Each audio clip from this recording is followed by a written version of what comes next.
Let's talk about the Tsar Bomba, the most powerful nuclear weapon ever detonated.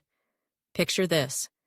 It was October 30th, 1961, and the world was holding its breath as the Soviet Union prepared to unleash a bomb that would change the course of history. This was no ordinary bomb.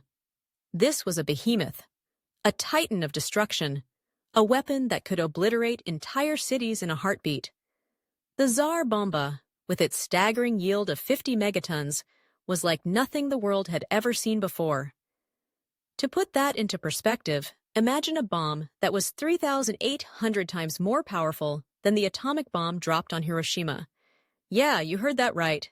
Hiroshima's bomb had a yield of about 15 kilotons, while the Tsar Bomba's yield was equivalent to 50 million tons of TNT.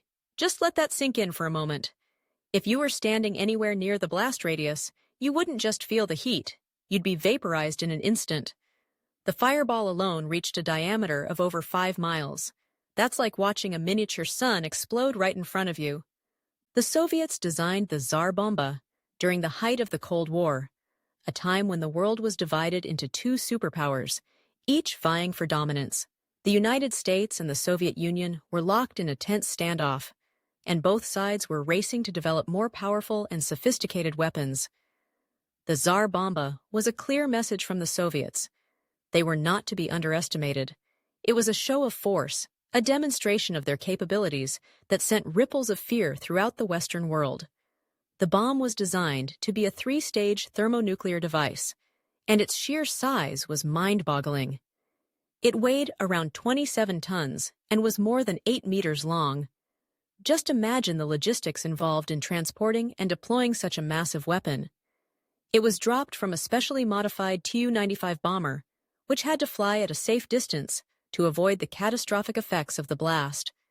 The bomber crew was instructed to fly away quickly after releasing the bomb, and they did. But even at a distance of 30 kilometers, they still felt the shockwave. That's how powerful this thing was. When the Tsar Bomba detonated, it created a mushroom cloud that rose to about 60 kilometers into the atmosphere. That's higher than any commercial airplane flies. The explosion was so immense that it was visible from over 1,000 kilometers away, and the shockwave traveled around the Earth 3 times. The blast shattered windows and rattled buildings hundreds of miles away, and the seismic activity registered on seismographs around the globe. It was a reminder of mankind's ability to create something so powerful that it could reshape the very landscape of our planet. But what's truly fascinating about the Tsar Bomba is not just its destructive power, but also its implications. The bomb was never intended for actual warfare. It was more of a political statement, a way for the Soviet Union to assert its dominance on the world stage. The irony is that while it showcased their technological prowess, it also highlighted the absurdity of the arms race.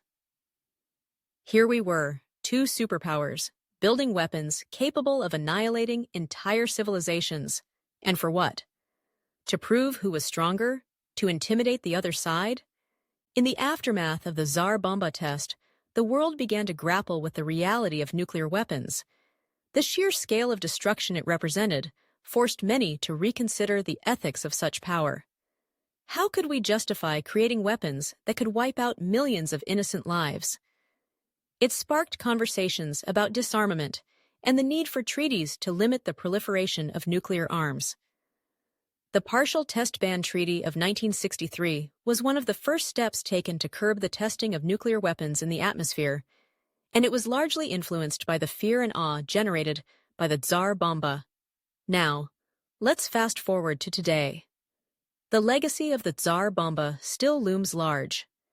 While we may not be on the brink of nuclear war like we were during the Cold War, the threat of nuclear weapons remains a pressing issue. Countries around the world still possess nuclear arsenals, and the potential for catastrophic conflict is never far from our minds. The Tsar Bomba serves as a stark reminder of what humanity is capable of when it comes to destruction. It's a testament to our ingenuity, but also to our recklessness. So, what can we learn from the Tsar Bomba?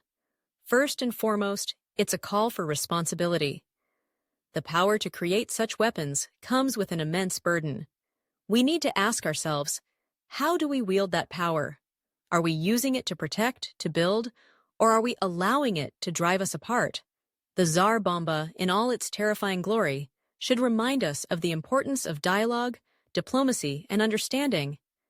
As we navigate through a world that still grapples with the consequences of nuclear weapons, let's remember the lesson that the Tsar Bomba teaches us.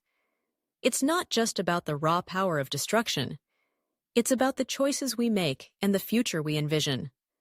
The bomb may have been a demonstration of military might, but it should also inspire a commitment to peace and a desire to ensure that such power is never unleashed again. In the end, the true measure of our strength lies not in our ability to destroy, but in our capacity to create a better world for generations to come.